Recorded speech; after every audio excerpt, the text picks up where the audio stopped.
Ini langsung saya tanya sama Bu Eni deh. Bu Eni, akan naik tahun depan, tapi masih rencana, belum dipastikan, tapi udah ribut. Iya Mbak Manu, dari tadi kita ya mungkin juga masyarakat menikmati betul kuliah 510 SKS-nya dari Mas Misbahun. Jadi tugas kita udah selesai sebenarnya kan udah disampaikan semua sama beliau. Dan bahkan tadi sebelum acara kita guyon sama Pak Said. Jadi sekarang ibarat orang sakit gitu, daripada kelamaan menghadapi sakaratul mautnya kelamaan, mungkin ya ini obat yang paling mujarab untuk masyarakat sekaligus saja. Jadi PPN langsung dinaikkan, PPH juga langsung naik gitu ya. Dan sekaligus teks amnesti jalankan. Karena apa? Karena kalau dinaikkan semuanya itu pasti orang akan semakin berpikir ya buat apa harus patuh, toh nanti ada pengampunan toh gitu kan. Jadi ini luar biasa. Jadi menurut saya ini sudah benar-benar kebijakan yang tidak hanya tidak prudent, tidak menggunakan satu basis analisis yang komprehensif, bahkan secara logika awam saja ini benar-benar nggak masuk akal gitu. Jadi sekarang ini semua orang tahu bahwa, dan pemerintah sendiri juga selalu sampaikan bahwa kekuatan kita, ekonomi kita itu kan di konsumsi rumah tangga. Nah, untuk memulihkan konsumsi rumah tangga sudah hampir dipastikan bagaimana ini jangan diganggu. Jadi kalau misalnya tadi targetnya supaya menutup defisit APBN, mestinya bebeknya ini ya biar bertelur dulu. Nah, supaya bebek ini bertelur kan jangan dibikin stres gitu kan. Kan sederhana sekali teorinya. Jadi bagaimana kalau bebek-bebek ini semua stres, terus kita mengharapkan telurnya bertambah? Jadi ajaib gitu kan. Jadi ini kan menteri terbaik dunia loh yang mempunyai inisiatif, itu terpaksa ngomongin itu lagi gitu kan. Jadi kita ya sudahlah, kita nggak perlu ngomong lagi kayaknya. Ya silahkan kalau memang supaya penderitaan masyarakat ini tidak berkelanjutan. Siapa tahu dengan obat ini menjadi justru mungkin vaksin terbaik jangan-jangan ini.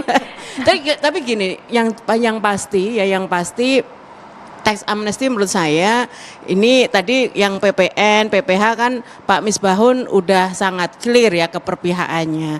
Nah, mudah-mudahan tax amnesty ini juga tidak diloloskan. Karena ini resikonya sangat besar.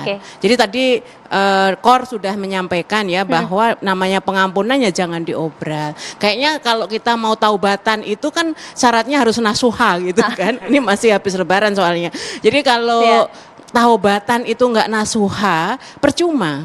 Dan yang pasti, ini saya masih ingat betul janji beliau di jilid 1, ada 4 yang menjadi proposal pemerintah waktu itu untuk ketika mengajukan tax amnesty. Pertama adalah repatriasi. Konon katanya kan ada ribuan dana yang ada di luar negeri. Nah, ternyata cuma 146 yang repatriasi. Katanya ribuan, itu berapa persennya? Cuman nggak ada 10%. Kedua adalah pertumbuhan ekonomi. Tadi data TV One sampaikan stagnan. Ketiga adalah basis pajak. Jadi dengan orang melakukan pengakuan dosa, ini akan menjadi basis pajak. Nah, ternyata basis pajaknya nggak bertambah juga gitu kan. Nggak ada sama sekali. Dan keempat memang ada, ini 50%. 50% itu maksudnya tujuan keempat adalah meningkatkan penerimaan pajak. Nah, tetapi yang naik hanya tahun ketika terjadi tax amnesty karena ada denda atau pembayaran ya. Pembayaran itu sekitar ada ini catatan 130 triliun.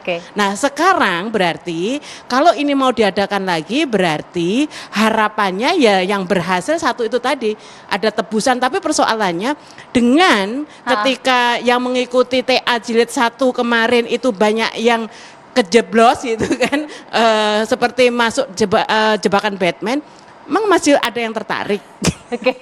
Pak Said. Saya malam ini merasa happy karena ternyata masih ada anggota DPR. Oh. Dari 570 ya? 575 masih ada satu minimal. Mewakili suara rakyat. Pikiran saya udah habis. Nah, saya bilang begini. Saya sih berharap ini tiap hari kita dapat berita dari Lapangan Banteng. Lapangan Banteng itu Menteri Keuangan. Itu selalu berita yang kira-kira berita yang akan menyiksa gitu loh. Selalu hampir tiap hari, kalau bukan utang nambah, pajak naik, defisit anggaran, macam-macam. Tidak ada berita bagus. Sekali-sekali kek dividen BUMN naik, gitu kan? Terus gaji naik. Sudah naik, Pak. Potongan gaji selalu berita jelek. Itu berita jelek. Jadi saya berharap siapa tahu itu yang bikin semua orang Indonesia ini dari Lapangan Banteng masalahnya nih. Jadi, saya banyak teman di sana, sekali-sekali lah kasih berita yang bagus-bagus gitu. Nah, saya tadi ingin bicara begini. Ini kan coba di tengah rakyat yang sangat susah, diberitahu bahwa ini akan naik, ini akan naik. Itu rakyat sudah marah sekali di bawah. Nah, saya paham juga, kita sama dengan Pak Fiskal, lama kita membahas namanya fiskal.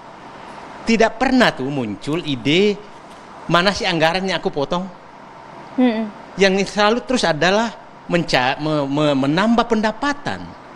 Nah, kita kan sudah tahu bahwa ini pendapatan hanya 1.600 triliun. Terus bikin belanja 2.700 triliun, ya kan? Ya pastilah defisit 1.100 triliun kan, kira-kira begitu. Nah, dan saya tapi kan tidak pernah dari Lapangan Banteng menyatakan karena kekurangan defisit maka aku potong anggaran ini, tidak pernah. Tidak pernah. Yang adalah surat edaran untuk minta memotong, menyiksa orang, ya kan? Nah, saya nggak tahu apa yang terjadi gitu. Nah, sekarang coba kita bayangkan kalau terjadi sekaligus itu PPN itu adalah pukat harimau yang mengambil semua uang di dompet rakyat, mulai dari tukang beca. Tukang beca itu pembayar cukai terbesar, jadi bukan pabrik rokok. Jadi kalau Anda naikkan itu, maka Anda sudah mengambil dompetnya tukang beca. Jadi PPN itu adalah pukat harimau mengambil uang paling banyak, rakyat paling banyak. Jadi jangan menganggap PPN itu adalah produknya yang bayar, tidak. Tukang beca yang bayar, bukan pemilik jarum yang bayar. Nah, ini kok pukat harimau dipakai sementara yang nggak punya uang, Baik. PPH sama dengan PPH. Itu presentasenya memang gede di atas, tapi tidak terkait sama sekali dengan kehidupan dia. Anda mengambil uang 200.000 yang gaji 4 juta, itu menyiksa dia tidak membelikan susu anaknya. Tapi Anda mengambil 5 juta dari 50 juta, itu nggak berpengaruh terhadap kehidupan. Itu yang harus ada di hati pengambil kebijakan. Bukan hanya berapa duit yang saya mau dapatkan.